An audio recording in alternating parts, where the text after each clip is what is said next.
Straight run up. Now he angles it somewhat. Barkadash! Where do I start? It's been up and down. I remember being a kid. I can see that happening. That's something, there's always something to do. The Unlaced. Unlaced podcast. It's actually not bad. Welcome back to the dance floor, ladies and gentlemen, the Unlaced podcast. We're back with another big episode.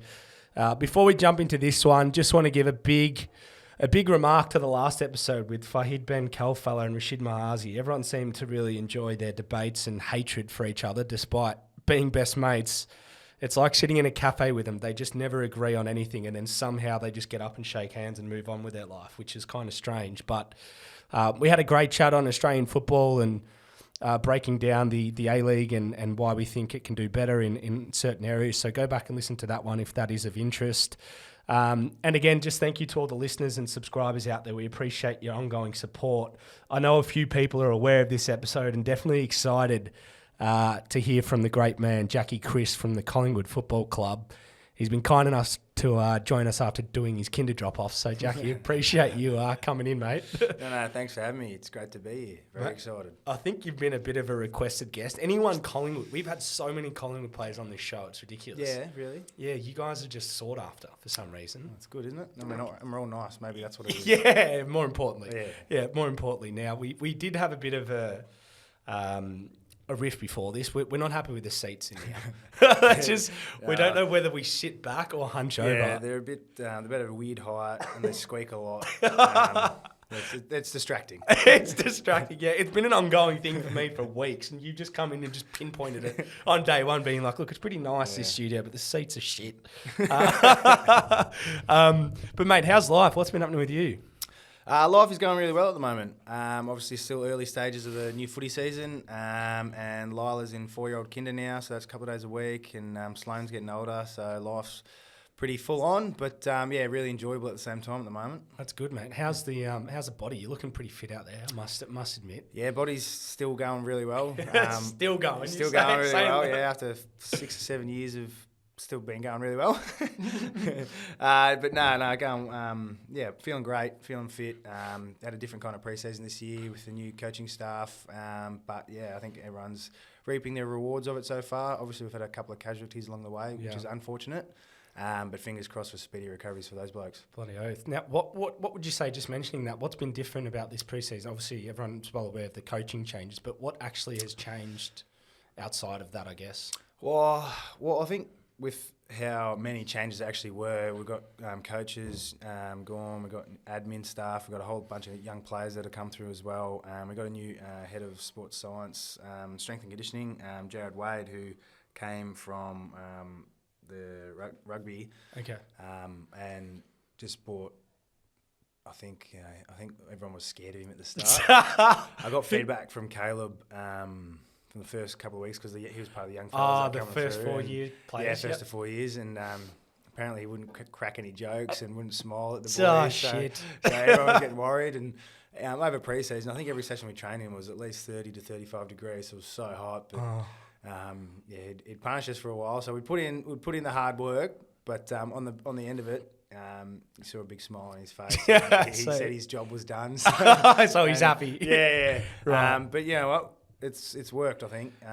We've been able to play a lot more consistent football over 4 quarters, and we are playing a high-energy brand of football. So, it's been great. It's been a great change, and everyone's feeling refreshed. I was going to say, because you guys are playing a brand of footy that, regardless if you guys win or lose, it's exciting to watch, as it's been this year, and it's very on the edge. But obviously there's a mentality to that to want to move the ball quick and get the ball forward. But does that also come back to fitness as well? Are you guys do you feel like you guys are really fit to play that brand of footy too?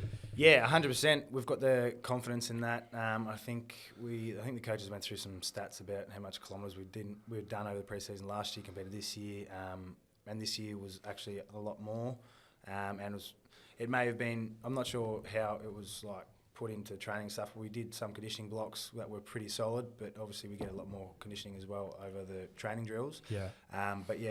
We've even spoken about plenty of times the games that we did lose, how we had managed to still keep fighting and not give up and play an exciting brand of football. And I think even the media was saying that even though we lost games, that we'd gain supporters again by the brand that we're playing. So it goes to show that what we've been doing over a short period of time is working and it's exciting. So, have a lot of confidence in what we're doing, and we've just got to keep trying to get better. Yeah, absolutely. And you're right, it's still early in the season. You guys have started off pretty well considering, I think the first, second, third and fourth round you guys had lost despite winning round one or something. So yeah, we ran the first two and then lost 3 on the trot. That's right, yeah. But 13 points and 7 points. So it wasn't much. Yeah, it was close. Small margins. 2 of the games we definitely had our grasp on, probably could have won. But then obviously Brisbane were thereabouts. But yeah. I don't think people gave you enough credit coming into this season. I think a lot of people had a bit of knock on you guys as well, which is why it's been good to see not just the brand of footy, but you guys are actually getting results. Yeah, a lot of people obviously had written us off after last year, but like myself and a few other players included, like I was always saying to people, like, we're probably going to come up the ladder faster than what you expect. Like, we've still got a great core list of senior players that had just been injured and hadn't been able to play together properly for a while, for the last couple of years. So those blokes being healthy, plus another pre-season in the 10 draftees we had last year, is that more experience and a bit more chemistry, and allows you to play better together. So yeah, I'm not surprised with how we are going at the moment, but it's just really great to see how we're doing it with the new game style. Yeah, how quickly we've kind of done it together. We're not waiting till the back half of the year to win and string some games together. We've kind of done it from the start. Is that even a shock for you? Because I know they mentioned to Fly, who's the coach, Craig McRae, they mentioned to him last week or the week before of like how impressed is he with how quickly you guys have adopted what he wants to do. And he said like he's impressed, but he also said that there's still quite a lot that still needs to be done or needs to be learnt or implemented. But are you a bit shocked at how quickly it's come together, or is the long pre-seasons part of that as well? To be honest, I'm not really too shocked. Like I've said to a few people as well, like the way the new coaching staff has been able to break the messaging down, not only to the senior players but the younger players as well, so everyone can kind of really understand it together and help educate each other and then go out to train and execute it. I thought it's been really, really well done. They've just made it so simple that it's kind of hard not to understand. Yeah. And then obviously when we get out and train it over and over again over pre-season, it just becomes second nature. But then obviously being able to execute in games when you're under so much stress and pressure is another thing. Yeah. And I think that's probably what's been the most impressive part, is how quickly we've been able to do that. Because it's easy to go out and train something after just having a meeting on it, but then obviously when you're doing it against opposition is another step. Correct. So that's probably And Fly has spoken about how impressive it is. He said to us as well. Yeah. And like we understand that as well, and we also know that there's still a lot of room to grow, because 4 quarters of consistent footy of that effort is still on the cards for us. Tough, right? Yeah, and it is tough. It is a big challenge and ask, but that's what we're aiming for. Beautiful. Now, we did joke about this before, but Jack and I are actually the same age, ladies and gentlemen. I'd say we live a slightly different pace life, not so much because he's an AFL footballer, but because he's a dad of 2 and married, and I'm as single as they come with no kids. So there's a bit I think I could learn off Jack to slow my life down. But you are a big family man. You've obviously had kids for they're 5 and 3 or 5 and 4? 4 and 2, but 4 soon and 2, to be sorry. 5 and 3. Yeah. There you go. So, mate, how's that been? Like, and also just to spin on that, like, how does that help your footy in a way? Does it help that? Does it give perspective to it? Yeah, 100%. We'll start off firstly. It was a massive change in life styles, because I was probably down more your alley. Yeah. Obviously back in when I was 23. But yeah, it's just a massive, massive change in your life. Probably something that I actually spoke on another podcast, I think it was Dad Life, and spoke about how it's taken me probably 2 or 3 years to actually come to terms with it properly, about really how to change things. Because early days with Lila, I was still trying to have go out and have some beers and thinking I could get up in the morning and be a dad. It just doesn't work. It doesn't work. Nah, like that. You need that extra sleep in and a hangover, right? Sometimes I was curled up in the ball. But no, it wouldn't change it for the world. Like, I've been blessed with my job, and obviously I can afford to be able to do that stuff and have a young family. And I want to be able to run around with them when I'm older as well, even after, if fingers crossed, no football injuries limit my body in the future. But I want to be able to live my life to the fullest with them when they're older as well, and can run around and have a bit of fun with me. But yeah, I'm very happy with my family at the moment, and wouldn't change for the world. Yeah. Forgot the second part of the question. The second part was, how does it like for you? Because I think I spoke to Howie about this when he was on, just because he just had a newborn roughly around the time. About how it affects. Yeah, like the perspective, and does it bring a bit more balance to your footy and life? 100% it does. Yeah. From the first time Lyle was born, just even like coming home from training, if you had a bad day, just put a smile on your face. Yeah. And then after games, like before COVID, obviously when the families were allowed in the rooms, fingers crossed they can come back in soon actually, but before that, like if it played bad, I'd try to come out to Michaela and the kids and just, have an angry face on, disappointed, but I'd walk out head down, I'd just look up and Mickey would look at me and then we'd both just start laughing. I'm trying to be angry. I'm not happy with how I play, blah, blah. And straight away, switch on, happy. But it's just, it just makes you able to switch off so quick and really, just relax. Because if you're just going footy all the time, you're going to burn out. You Bloody need to have that downtime. Nothing better than coming home to be with your family at home and chill out and have some cuddles on the couch or whatever. Now, it's a pretty abnormal life, the world of being a football player. Yeah. Like, and there's a few things going to go into, because as unique as this game is, it's even more unique a little bit at Collingwood because it's such a massive club, and you guys are pretty much every game's a huge game or a sellout crowd at the MCG, whatever it is. But you touched on it there, like a bit of like the time you have with your mates and obviously your family. But I actually came across a bit of your banter on TikTok. And for those listening, Jack Crisp on TikTok, he's very underrated. Funny. Very funny, very underrated. Real basic, but yeah, I think it's funny. He's used the same like TikTok melody or thing like about 8 times, and it still makes you laugh every time. And he definitely has a bit of a crack at his partner Mickey, just the odd like, oh, she finally lets me go play COD with the boys and this and that. Well, I feel like that's relatable. It is absolutely. But mate, so when did you start getting on TikTok? When did you have a feel for that? Because you're actually quite big on a bit of content creation as well, I've seen. Yeah, I think wasn't too long ago. I did like a couple of videos early, and then I was off it for a while. And I was like, I went through a period, I think it might have been a month where I was doing like 2 or 3 videos a week. Yeah. I figured out you got to do it like maybe Tuesday to Thursday or Monday to Thursday. Yeah. Because weekends people are out, they don't watch videos, they don't on social. Same as Instagram. And then footy's on. So, true. Yeah, got it midweek, like people home on the couch. Doing nothing. Yeah, doing nothing. They just flick through TikTok. That's golden. Because one of the other things I've seen you do, and I'll let you describe this, but the word Crispy's Crew. Now, what does that mean? Because I've seen a big bit of content around that through the hub period, but I don't know if you're still doing stuff. No, I haven't actually done anything on that for a while. Originally in the first lockdown, started an Instagram page to do workouts with people on live Instagram. Yeah. I think that was maybe 3 to 4 times a week, where like Michaela and I would make up a program at home and obviously go on lives, a few Instagram lives to do it, but then also we would start a YouTube channel where I would film workout videos as well and post them on there. Right. So for people to use, and then I think we came back to football for a bit, and then as we were going into the hubs, I bought my camera and actually started filming like vlogs of hub life when I wasn't with Mickey and the kids. So I did those weekly. I think I did 4 or 5 of those, which I got great feedback on as well. Mate, so they were awesome. Like, they're the ones that I've watched. Yeah. Like if you're in the hub, they're like 20-minute videos as well. Yeah, like they're decent I videos. actually work together with the Collingwood media as well, just to grab some stuff from football, training and games and gyms, so I can kind of incorporate it, say like what we're actually doing, and then like my views, and then just so they could experience it with us, because obviously everyone else is in lockdown and was struggling at the time. So got great feedback on it, really enjoyed it. I would have probably loved to keep doing a little bit more, but once I caught up with Mickey and the kids, it's just I got no time to film or cut videos. And when I did have my own time, I was kind of just honestly to chill out. Did you do the editing for them? Yeah, I did it all myself. Fuck, that's impressive, mate. I actually enjoyed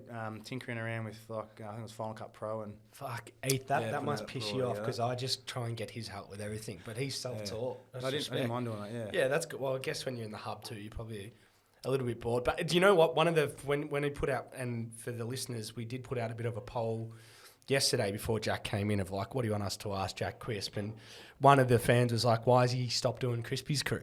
So the people want it back. I've still got the Instagram page, still got the YouTube channel. Yeah, the YouTube channel's it's got a good following too. Yeah, it's like 2,500. Yeah, which is a lot for for YouTube these days. Yeah, I'm still keeping it. I have no intention of getting rid of it, but I just don't have time at the moment. It's time. It takes a lot of time. Editing is it's a brutal process at times. And then now obviously we're out and about with socialising and stuff again, and Mickey and I have been going a fair share of events and stuff. And then obviously other times I just want to sit on the couch and just quiet time. Kids are in bed. It's my time to relax. Fair enough.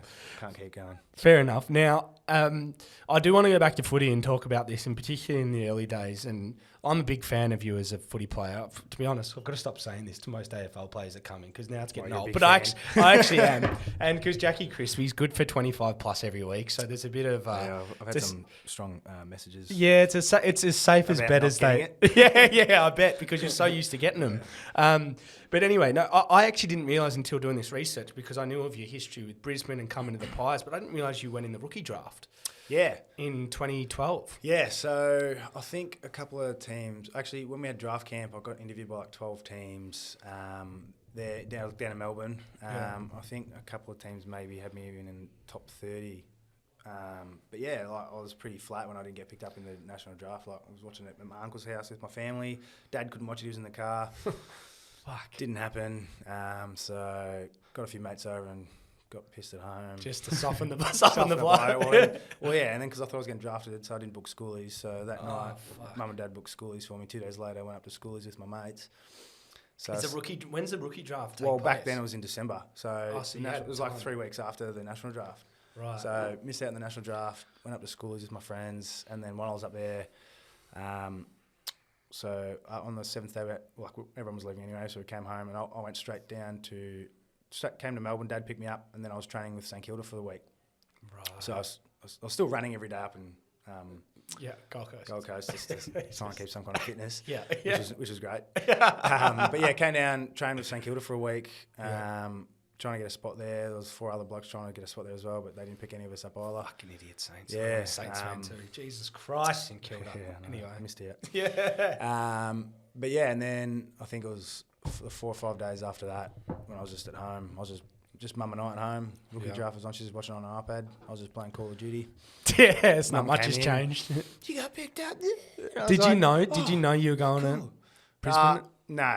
I knew they were interested. They'd call a couple of my friends up apparently. They told me about it. So I was like, oh, cool. What the fuck? Yeah. That's weird. They're just asking questions about me. Oh, right. But they didn't call you, but they've called your mates. To say, what's he like as a person? What the fuck? Yeah, lucky they threw me under the bus. Jesus. But one of my mates said, because I had one earpiece back then. Right. And apparently they go, oh, he's got his earpiece. So what does it mean? Like, what's the go with him? He's a bit like different? Or Oh my God. And he's like, no. That's so weird. So he didn't throw me under the bus, which is good. But when he only told me that one specific question. I'm not sure if he was taking the piss or not. Yeah. But, still pretty funny. That's crazy. But yeah. What the fuck? So then I think that was a Tuesday or Monday maybe. And then literally the Brisbane representative from Melbourne, I think, drove up and saw me that day. But then, 2 days later, I was flying up to Brisbane. So it all whirlwind. And then I was up there for a week before Christmas break. Okay. So I got to spend a week up there. It was a solid week because we had some crazy camp for the young guys that I went straight on, and that was really, really hard. Yeah. So why, because it's hard to believe. The reason why I think it's hard to believe is because, as we spoke, you're almost a 200-game AFL player. We will go into the accolades you've won at Collingwood recently, but what was it that, have you improved in the AFL system, or do you think you just kind of got, they just missed you? What really happened there?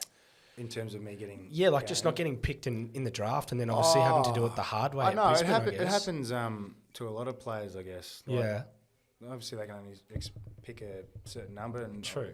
Clubs have positions that they want to get filled, and obviously players in mind that they want to get filled. So I'm just one of those blokes that happened to slip through the rookie draft. Spent 3 years at Brisbane. Played a good first year, played 10 games, only 2 in my second year, and then the last 6 in my third year. So I was on the back end, the last 2 years, kind of am I going to keep going with the football? Am I going to get an opportunity? I seek to trade for... thinking it was going to be, I needed a fresh start. at So a new footy club. you pushed the trade for Brisbane to get out of Brisbane. Yeah, with my manager. Like Yep. I said, I'm happy to stay in Brisbane if we can't get any. Sorry. Yeah. If I can't get anything, but Yeah. I'd like a fresh start. Fair enough, too. Yeah, and so what it was when it happened, I missed a call from my manager, and I listened to the voice message. This is an hour later. Said, "Hey mate, I don't think we can get anything, so might have to call Brisbane and say let's get a deal."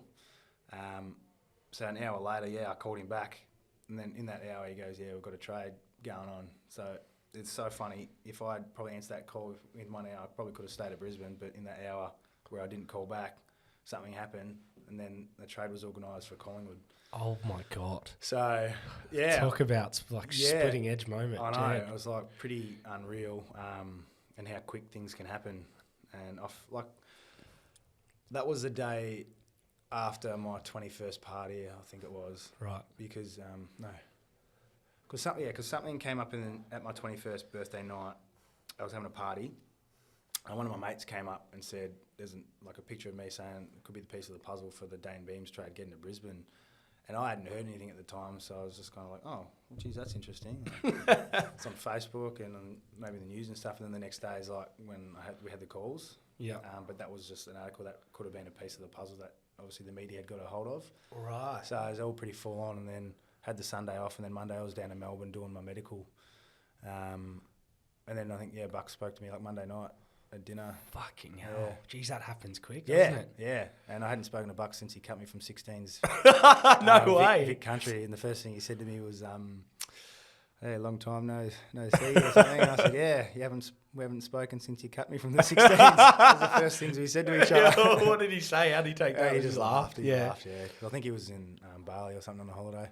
Okay, there you go. So obviously, those early days in Brisbane, it seems like, you had opportunity, didn't have the most opportunity, and felt like time for change. But can you just, before we go into Collingwood, because obviously I've watched a lot of your footy at the Pies, but what was the transition like just into the AFL as a young kid? Because you're probably used to all the pre-seasons and heavy training now.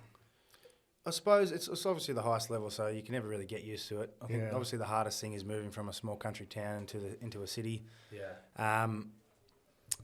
So I moved in with a host lady. She had a few rookies and stuff before, but then unfortunately she got a job 2 months after I moved in down to Melbourne, so she moved. But I just moved in with my auntie anyway. Right. Probably could have done that in the first place, but it was pretty good. I had a hard time navigating. Because I didn't have an iPhone at the time. I had a Galaxy, and they weren't really good on maps. They were real slow. So I had a bit of a hard time navigating my way around. And the first couple of days, I was late to a couple of things. Oh no! I'd left with enough time. Just I no just idea had where you're I going. was driving around like a headless chick. It's pretty funny, and then blew me tyre on one thing because I went over a curb, and Jeez, it was all falling down. Trying to go to get a DEXA scan one day, and I had to get across 4 lanes. I'm trying to go fast, and I accidentally hit another car. I was in all sorts. You're just all over the shop. But I was low key, just like confident driver. But country in the city is just like, oh shit, there's so much shit going on. Different ball game. I was all over the shop. But since then, I've gotten a lot better. Yeah. More importantly, yeah. Still got the road rage, but bit more calmer behind the wheel. Now let's talk about the Pies, because it's hard to think like you struggled in your first sort of, well, not struggled, but you went through challenge in your first few years, because when you look at your Collingwood career, you pretty much play most weeks. You're a big player, a big part of their team. How was the transition into the Pies, and did you kind of realise how big that football club was before you came? It was pretty smooth. I think coming down from Brisbane, it's not a footy state at all. Yeah. And I forgot what it was like being up there for 3 years. You underestimate kind of how much football is involved down in Melbourne. So that was probably the big eye opener. But I was pretty blown away with how humble everybody was at the club when I got here. Right. And even Michaela, my wife, was as well. Just thought, how good's this? It's actually a lot better than we thought it was going to be. Wasn't uncomfortable at all. Felt like I slotted in straight away, and I had obviously ambition to play senior football, so I made that clear from the start. And my first goal was to play round 1 and then go from there. And then I was always trying to get feedback from coaches and players, and they had a program at the time like leading teams, and there was one stage we were in New Zealand for a pre-season camp, putting up like their round one team, and I asked every group because they didn't have me in it, like, what do you think of me? And every group was the same. Just obviously training really well. We haven't seen you play, like, obviously because you didn't really play much. Stiff. So. No, that's all right. That's Yeah, I just got the honest feedback I got from everyone, and I was like, that's great, like fine. And then they obviously knew I was a great trainer at the time, and from there it's just been round 1, round 2, round 3, just goal to stay in the team of the year. Ended up having a really good first year at Collingwood and coming third in the BNF, and then haven't really looked back. Yeah, so mate, it's funny been great. you haven't. So yeah, great move. Wouldn't change it for the world. Now, one of the things when people talk about you is like, because you kind of float through positions depending on, you know, the rhythm of the game, what it is. I've done that a fair bit. Yeah. So where do you actually, for you, one, where you think your best position is, and 2, where do you actually, like Jack Chris, where do you enjoy playing the most?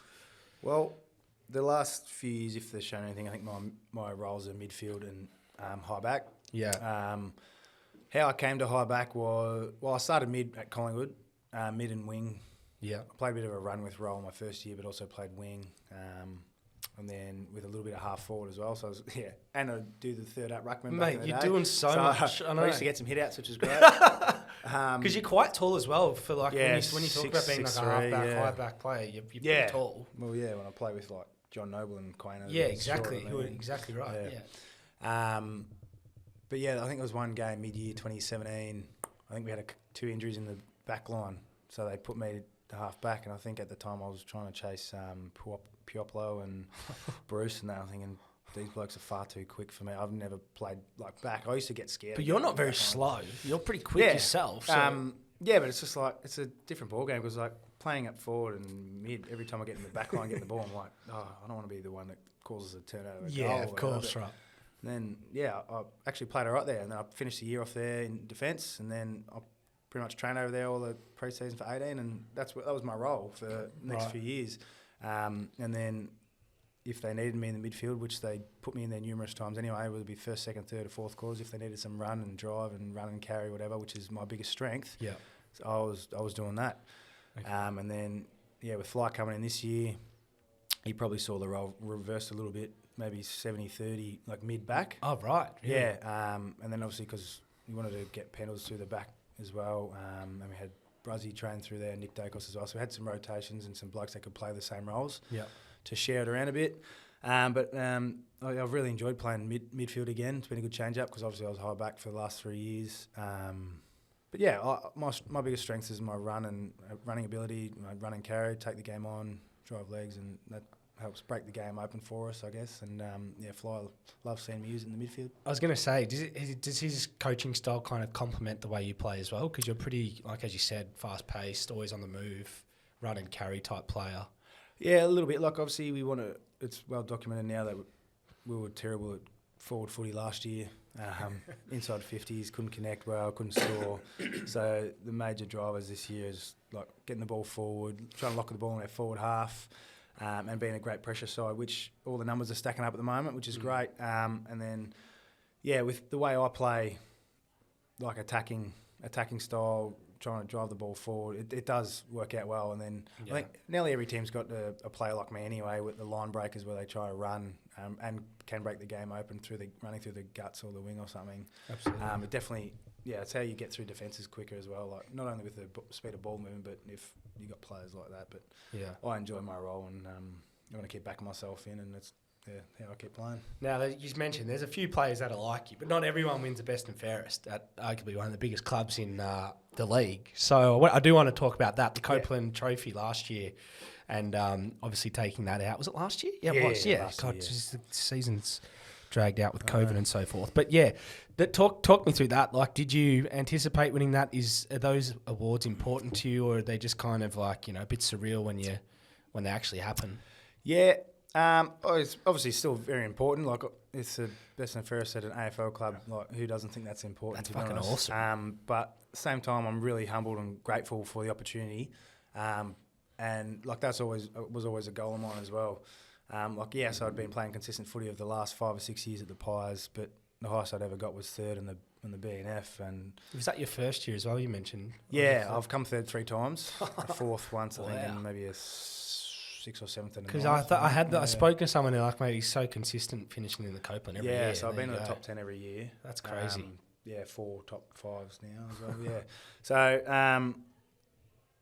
so that was one goal of mine, and being able to win that last year was pretty rewarding. And I was just really relished that opportunity, and I was really grateful and something to reflect on. It's just even talking with Dad after, it's just like, I know your name's in the history books as well for something like that, which is pretty awesome. I'm very proud of myself for where I've come, especially like obviously the trade from Brisbane, wanted some opportunity to working my ass off to being a consistent footballer here. Yeah.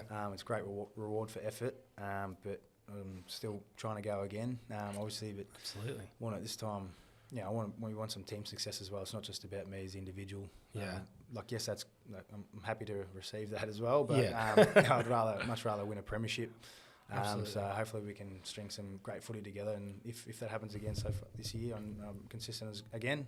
So be it, but keen for the team success. Now, it's not. Yeah, it's a really good point. And when you talk about how consistent you've been in the Copeland, I think you've been absolutely stiff with this. And we spoke about this before we jumped on air, but the fucking term steak knives, Jesus Christ, that has been stiffed up. And for those that don't know, obviously the Dane Beams trade back in, was it 2014 or 15? Yeah, end of 2014. End of 2014. Obviously, he's gone to Brisbane.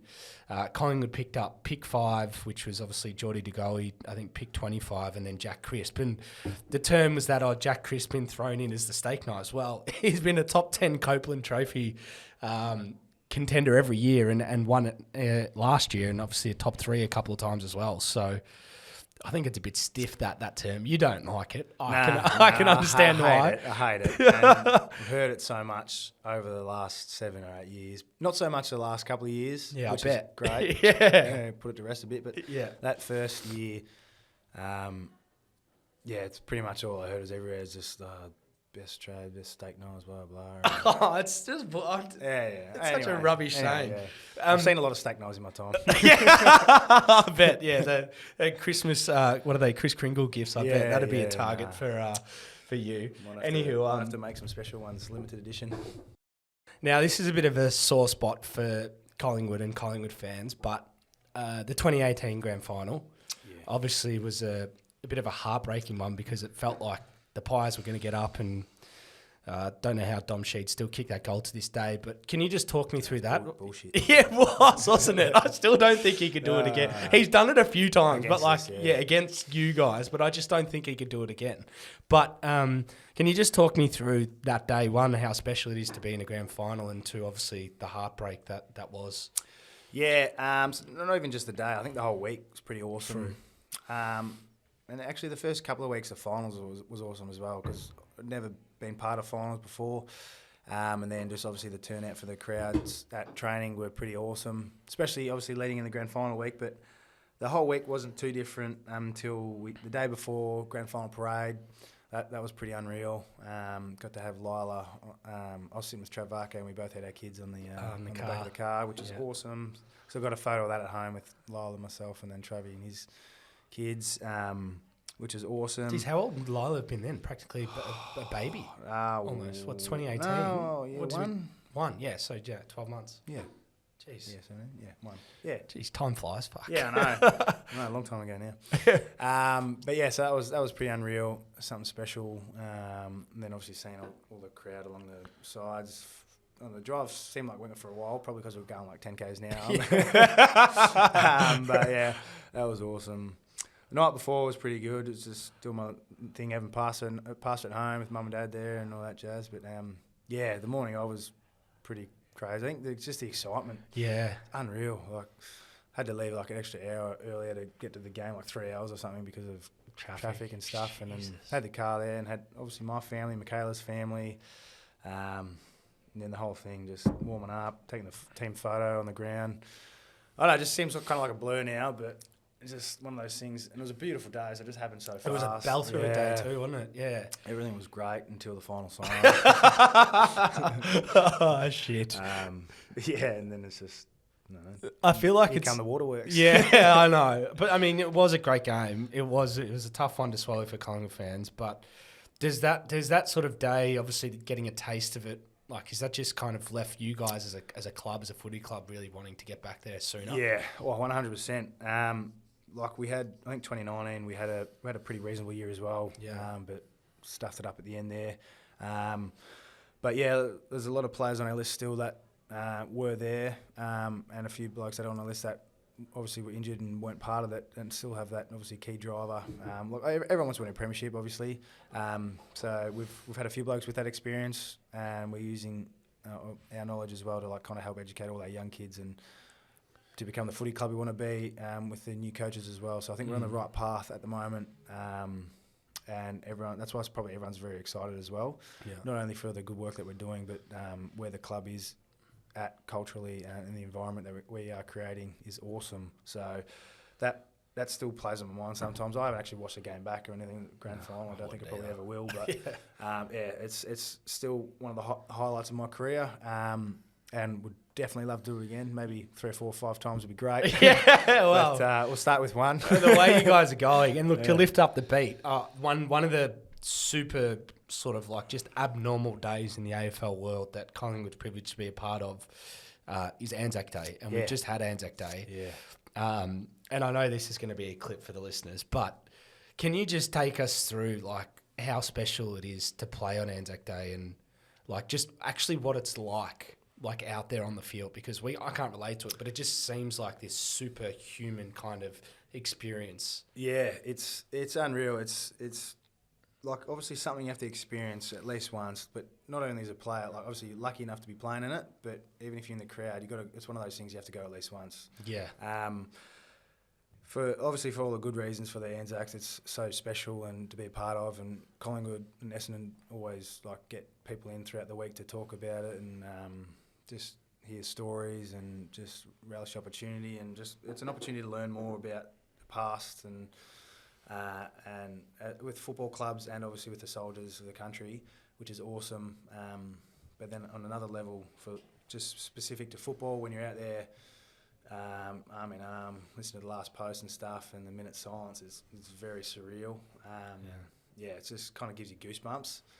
Like you just look around and see everyone standing up, crowd packed like full as, and then when the siren goes, I don't know, just full goosebumps and chills, and the crowd roaring. It's definitely one of the best experiences I've ever had, besides obviously grand final stuff. But yeah, being able to do that every year is something to look forward to. And then after not having a crowd for the last couple of years, and we having 85,000 last week was bloody awesome. Yeah, well, I think what was it, the second biggest crowd since like the 2019 grand final or something. It was a ridiculous start. It was something, huge. yeah, the biggest crowd in sports or something for a couple of years. Yeah, I'm a sure. few years. So something I was very happy to be a part of, and like glad to be at Collingwood for. That's why a lot of players love to come to Collingwood as well to try and be a part of it. If they're lucky enough. So I've done it for 8 years now. I know. Yeah. It's like, man, I don't think that you can compare anything else in sport or life to that experience. That's why I think like being an AFL player is so unique. Yeah. Or a professional athlete, because you're put in that environment. Then when you leave the AFL, there's nothing ever that can compare to that experience, I think. I know. Yeah, it's definitely one of those things that you hold on for life, and the memories you'll cherish, those special games. Yeah. And, those unique experiences. Fuck, mate, that's so cool. Yeah. Now, one of the superstars that I love, I love entertainers, I love people that are a bit different, which is why I like Jackie Crisp, of course, because he does bleach his hair from time to time. But so another kid that's bleached his hair is Jack Ginnivan, who won the Anzac Day medal. And I mean, he's a bit of a TikToker like you and I. He's quite handy. Michaela was actually on his profile last night. It just popped up on his For You page. Yeah, but he's a weird TikToker, I would say, because he doesn't actually do anything. He just kind of words the lyrics and stares at the camera, but gets more views than you and I. So, which is frustrating. Must be the young generation. Yeah, must be. Yeah. But how good is he? Like, how good did you kind of foresee his success coming through and that quickly, I guess, this season? You could argue probably not so quickly, obviously, for a 10-gamer. Yeah. But he's always had that unique ability to be able to create opportunities in front of goal for himself and teammates, which we've seen back half of last year and over pre-season. So, obviously knew there's a lot of talent there, but being able to execute in a game of football under all the pressure that is there with the umpires and the crowd, and obviously the opposition is another level. So, and what better stage than Anzac Day in front of 85,000 crowd, and it was Essendon's home game, so they probably had 70% of the crowd there. So, He copped a bit of flack, but he wore it well, I tell you. Oh, no, and if that's the role he wants to play as well, he obviously got to have a bit of thick skin, and he's embraced that from the start. Yeah. I haven't really played with a forward like that for a while, so it's really great to see him, come out of himself, or be himself, but come out of his way to become a great football for the club. He's great to play with. Like, obviously, we want to find ways to get goals, and he's finding ways to set up his teammates and for himself to do it in a bit of a flashy way sometimes. Definitely. But and that's exciting stuff. People come to the football to see exciting games of football, and he's definitely bringing that for the team. So it's great to see. Did you see the stuff with Kane Corns around him? Like, have you seen that? I saw him. Obviously, he copped it at the start of the year, but I saw the video of him dyeing his hair blonde the other day. I lost it. Oh, it's unbelievable. I thought that was funny. There's like a split like video of him just going like, Jack Ginnivan, you've played 6 games, just running around playing good footy, and then it's like, bang, just bleach his hair. 4 games later. 4 games later, an Anzac Day medal and about 12 goals. Yeah. And he's bleached his hair. What is he saying in the Sunday footy show? So he's got an edge, and now I want an edge about me. So he dyed his hair blonde.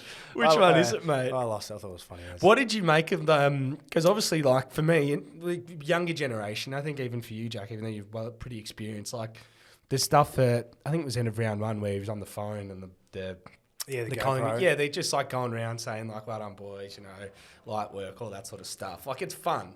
I think it's great. Yeah. But, like, did you kind of see an angle from Kane Corns' perspective, or do you kind of just, it doesn't really matter, like people reading into it too much? I think obviously everyone's got their opinion. He's just a young fella celebrating a win. Like, great way to start off the year because we didn't have much to celebrate last year. Yeah. So I get obviously Guinea's point of view. Probably the thing that caught the most attention was him saying light work. Oh, really? Yeah. But I don't think it obviously wasn't light work because football's a bloody hard caper. Yeah. And had to put in 4 quarters of effort to get over the line against St Kilda. But I don't know. I don't really have too much of an opinion. Like, he's a young fella trying to celebrate. We all celebrated with him. I was in it. Woo, we won. Yeah. Like, I don't know. But I think it's good. I think that stuff's more for the fans rather than trying to be flashy. Everyone loved it, and obviously in the industry we live in, like, someone's going to have a bad opinion about something. You're not going to go through anything with making everybody happy. Yeah. But it just depends who that unhappy person is and how much they can say on a platform. But it's going to make it go further. But and obviously he probably spoke to the coach about it afterwards anyway, and it was all good. Yeah, it was all good, but might have been frowned upon. Like, I think Collingwood posted that video without even going through it and editing it. So which is the best part. That's why I liked it. Which is and that's now raw. Obviously Collingwood's got some feedback now as well about check the videos first, make sure it's all great content, because we don't want anything to harm the club's brand and any players and put anyone else in any bad situations where we have to go into damage control. Yeah. So it's just about looking after yourself and the football club you work for, and not dragging anyone's name through any mud. So all for celebrating, doing the right thing, getting around each other. It's a great win, great way to start the year, and then just probably keep a lid on it a little bit as well. Yeah, absolutely. Now, I don't think you've played under another skipper at the Pies, have you? No, it's just Pendles. Just right. Pendles, yeah. Can you? Because we love Pendles here, but our goal is to get Pendles on the show, and I reckon we will one day, people. But because you've been in and around the leadership group, you're obviously one of the more experienced players that's there, and I guess you've had good insight into Pendles. But what do you think? Like, we know how good he is on the field and how good he's been for so long, but as a sort of captain of a football club, which comes with much more than just on the field, what makes him sort of so good and unique? I think just the way. My biggest surprise when I got to the club was how good he is at, like, obviously understanding his role on the team, but then helping educate others. And you can see it on the foot. I still see it on the footy field, like on the weekend. Just his willingness to help others set up in the right positions and stuff. Like, some people go into their shells in situations and just kind of like worry about themselves, but he's always there screaming like blokes, blah blah blah blah. Like, really, he's always doing the best he can for the team, and it's the same off the field. And he looks at things. He can see so many different things as well with his views, because he's just so clever. Understands football so well, and obviously been around a while and had a lot of experience in it. And he's been able to work under some great people as well. Like obviously coaching with Bucks, and Maxwell was his captain for a bit when he first got here. So under Mick. So just I think the way he just does those things is really good. He brings the young kids along, even the older fellas, like even me, he still gives me feedback, gives everyone feedback. Really? No, it's good. That's awesome. Even at training, just like the game plan, just reiterating facts and stuff, and as he should, as a great leader of the club. So that's why he's still captain, because he does it so well, and everyone respects what he does for us on the footy field and off the footy field. Absolutely. Now, I reckon a lot of the younger players, without knowing them too well, I reckon a lot of them would say, like people obviously like Pendles, but even yourself, are really good with them. And just like get along well with them and instantly make them feel comfortable, and you're probably guiding them on and off the field a little bit as well. But for you, what sort of made you be that way? Because I know you've got really good relationships with a lot of young players, and for someone that's been there for quite a while, it's pretty good trait to have. Yeah, I think that's just kind of me, my personality, I think. Still a kid at heart. Yeah, I was literally about to say that. And look, I won't change that. Like, I loved being that person for my kids as well. I still play around, beat them up at home. Not actually beat them up, just play wrestling. We have pillow fights and stuff. Yeah. Not with Caleb, just with my kids. He's one of them though, isn't he? Yeah, but I think I'm one of those blokes, I guess. Oh no, you can't have gaps in the football clubs. Obviously, you're going to have some really old fellas and some really young fellas, and you've got to find ways to bring them all together. And I feel like I'm really good at that in my role, being able to be a middleman. I don't know. I just get along well with everyone. I feel like I've done that for my whole life. I like to be. I'm a people pleaser. Same as Michaela. I hate when people don't like me. Oh, we like you, John. Yeah. No. I've just always gotten along well with everyone. Yeah. You obviously find your niches with people and who you're going to hang out with more. But yeah, I feel like I get along well with everyone. It's just about being polite as well, and that's just my friendly nature from Myrtleford. It's a good upbringing, mate. In the morning and get along with everybody. Absolutely. Now, before we round this out, as everyone knows, as I mentioned earlier, we did put a bit of a poll out yesterday to ask Jackie Chris some questions from all the listeners. So we've got a couple, which we're going to throw at you. Beautiful. First one is, do you have plans post-footy? Now, this is actually a bit of a big question, but, I mean, 28, are you thinking about that yet? I've thought about that a lot. Short answer, no. I've come to the conclusion lately that I find it hard to find something else to do that I love and want to dedicate a lot of my life to while I'm so dedicated to football. Yeah. Like I've dipped my time, like we spoke about earlier with the video editing stuff, like I love doing that, but I just don't really have time for that at the moment. Like I went to SEN and watched how they did a few things about TV shows and stuff, and I was like, no, that's not for me. That's too full on. Yeah. And then I love all my fitness stuff. So, but I've done my PT course back in the day, but potentially maybe a high performance coaching. I've even thought about doing a massage course and myotherapy courses, and I don't really know. Could be a football coach. Yeah, well, could do some coaching courses. I don't really know, but it's been. Yeah, I can't really wrap my mind around it. I was going to say to this listener, then, I think when you're winning best and fairest, you probably got to be focusing on footy just for a little bit. And then the other thing is like, I probably would have done something if I didn't have kids as well. But now, because I've had like kids, I want to spend a lot of family time together, and that kind of throws other things out the window as well. Even my golf, that wasn't very good. There you go. Well, once a week. His COD's not suffering though. So. Oh yes, sorry, that also suffers. It does it? I only play at night time when the kids are asleep. Otherwise, I get in trouble. Now to the next question: who does Jack Crisp find the hardest to play against individually? Who hardest matches up to well play with you? against?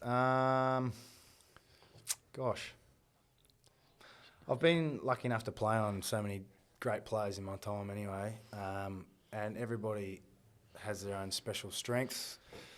Like I've played on Dusty, I've played on Fife, I've played on Gary Ablett, I've played on Chris Judd my first year here, Pat Dangerfield. It's not a bad list, people. Yeah, so just reeled off the best 6-7 players the last 10 years in the comp. Anyway, I knocked them all off.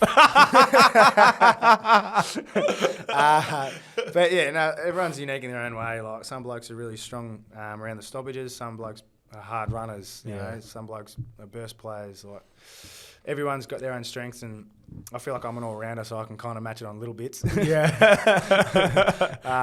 But yeah, I've been lucky enough to play on so many great players. I can't put a name to one. anyone, Yeah. All right. Fair enough. Now, do you have like a pre-match ritual or any superstitions going into game day? Yeah. Yep. So every night before a game, I'll have pasta. Yep.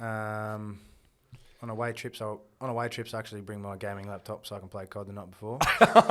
This is great because no kids around. Yep. But day of the game, so say if I'm at home, I'll go to my local cafe and have poached eggs, bacon, avo and toast, some coffee. If it's a night game, I'll find time for a sleep throughout the day, 1 to 2 hours. Okay. I don't necessarily sleep the whole time, but I'm just kind of shut off in the bed, and then I'll have leftover pasta for lunch. And then I've got a motivational video that I watch. Same one or different ones? It's the same one. So a few years ago, it was just one from YouTube. Yep. And then 2019, I worked with the Collingwood media and got some of my own clips integrated into the actual video clip with the same speeches and all that jazz. They just swapped a few things out for my footy edits. Yep. And then I've just done the same thing, just got some more updated edits. Okay, there you go. So that goes for about 5.5 minutes. I watch that every day of the game before I leave. Wow. Yeah. And that just kind of gets me in the mood. Like, it shows me how I can play really good football and motivates me with a few good speeches from different movies. Yep. And then I used to listen to Pitch Perfect soundtracks pre-game. I just used to sing them on the way He's in. shaking, he's nodding his head there. He's loving that. Yeah, well, I used to sing them all the time in the car, like headphones in. Oh, goodness. Yeah, I've actually got a video that I sung Lollipop for the Collingwood a couple of years ago on my Instagram. Oh, we might need that for our TikTok film. Throw that one up. But yeah, I've gone away from those songs now. But you've got a bit of a ritual there. Yeah, and then like when I get to the ground, I get my feet taped by a certain person. I see my osteo, does my back stuff at the start, and then I go through my rehab exercises before I go out into the ground and have a kick. And right. I do a lot of things the same. I'm pretty routine based, and if I'm running late for things or I don't have time for things, I kind of get pretty stressed. Yeah. Were you stressed today because you're a little bit late? Even though not so much for this. Cause, he's pretty chill. Who the fuck's this? But every game day, if Michaela has to come in with me to the ground earlier, all hell breaks loose. I can imagine. I tell her one time, and I said, "No, you ready to go?" She goes, "No, you told me so." I'm like, "No, I fucking didn't." Apologies for swearing. There we go. But yeah, it can get pretty stressful. Obviously, we're trying to get kids ready as well. That is so hard. Yeah, can't relate. Trying to get them dressed. No, don't wear that. Trying to do their hair. No, don't brush my hair. It's hard. It's a lot going on. Yeah. Now, the last one I'll throw at you is just, this is an interesting one because I reckon there's a couple, but it could be subject to opinion. But who are the jokers around the footy club? Who are the funny blokes? The jokers, number one, probably me. Yeah, here we go. Self-proclaimed. Nah, I think I'm pretty funny. Yeah. Hence why I just said that. Yeah. I've got a lot of dad jokes. Yeah, there you go. People they just shake their head and go, no. And I'm just sitting there laughing at my own jokes. Yeah, Braden Maynard's always very funny. Yeah, Bruzzy, he looks. Yeah, he's very funny. Who else is pretty funny? There's quite a few. I reckon you've got quite a few. I can't think of any at the moment. That's always the hardest. Yeah. Spot. I think everyone's got a funny moment, I reckon. But yeah, Bruzzy's probably the main one. Yeah, the larrikin. Yeah, like the all-rounder for everybody. Okay. Yeah. There you go. All right, mate. Well, I tell you what, it's been a pretty good chat. I've actually learned a bit about Jackie Crisp, everyone.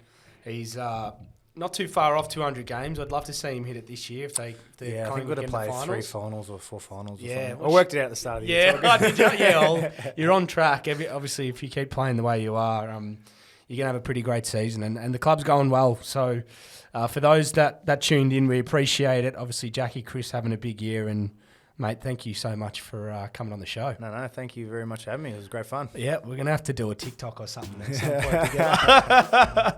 I might have to do a TikTok, just a duet of one of his and take the piss. I'll repost. Yeah. All right, cheers, mate. Thank you. Thank you. Beautiful.